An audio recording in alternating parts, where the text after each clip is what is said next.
Big boss 16 में बीते episode में आपने देखा कि कैसे चारों रूम्स को लेकर एक टास्क हुआ और इसी टास्क में शालीन भनोट और टीना दत्ता के रिश्ते में भी दरार आ गई। इसके पहले शालीन का गौतम विच से भी मनमुटाव चल रहा था, जिस वजह से दोनों बातचीत नहीं कर रहे थे। अब नए प्रोमो में इन तीनों के बीच जमकर पंगा देखने को मिलेगा। वजह कोई और नहीं बल्कि सुंबुल तौकीर खान है। दरअसल घर में आने के बाद शालीन भनोट, टीना दत्ता और गौतम विच अच्छे दोस्त बन गए थे।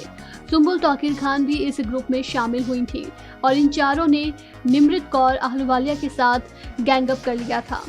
इसके बाद धीरे धीरे सभी एक दूसरे से कटने लगे और लड़ाई झगड़े इनके बीच देखने को मिलने लगे। अब बिग बॉस 16 के प्रोमो में दिख रहा है कि एक बेड पर टीना, निमृत, गौतम और सुंबुल लेटे हुए हैं, वहीं दूसरे बेड पर अर्चना, शालीन और सौंदर्या नजर आ रही हैं। इसी बीच गौतम मजाक में कहते हैं सुंबुल के भी घंटे हैं। फिर निमृत कहती हैं कि वो डिवाइडेड हैं।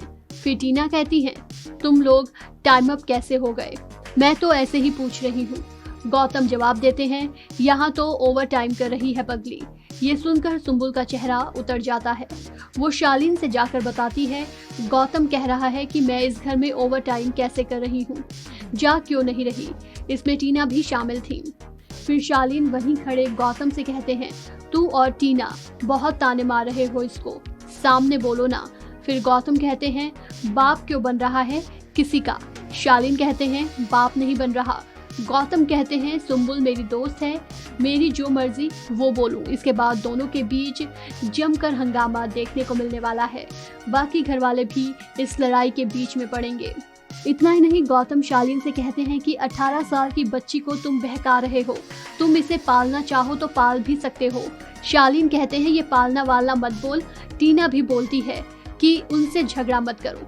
फिर शालीन कहते हैं कि वो उनसे झगड़ा भी नहीं कर रहे। गुस्से में गौतम बोलते हैं बच्ची को छेड़ रहे हो और फिर बाप बन रहे हो। तमतमाए शालीन उनको मुंह तोड़ने की धमकी देते हैं। दोनों एक दूसरे को इसके बाद ललकारते भी नजर आते हैं। यानी कि आज बिग बॉस का घर में काफ़ी हंगामा देखने को मिलने वाला है। आप इस एपिसोड को देखने के लिए कितने एक्साइटेड हैं हमें कमेंट बॉक्स में ज़रूर बताएं। तमाम खबरों के लिए देखते रहिए वन इंडिया हिंदी।